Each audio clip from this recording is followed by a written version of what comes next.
Dollar की कदर में मजीद कमी। इंटरबैंक में 11.1 रुपए की कमी के बाद डॉलर 96.297 से कम होकर 85.296 रुपए पर आ गया। ओपन मार्केट में भी डॉलर 1 रुपए सस्ता होकर 297 रुपए पर बंद हुआ।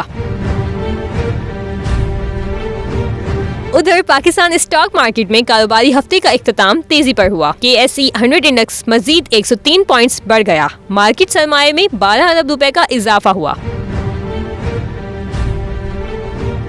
दूसरी जानिब सराफा मार्केट 3 दिन की बंदिश के बाद हफ्ते से दोबारा खुल जाएगी। सराफा मार्केट की ओहदेदारों ने हुकूमत को सट्टेबाजी न होने की यकीन दहानी कराते हुए कहा है कि हकीकी बुनियादों पर सोने का कारोबार होगा और इसी एतबार से सोने के निर्ख खोले जाएंगे।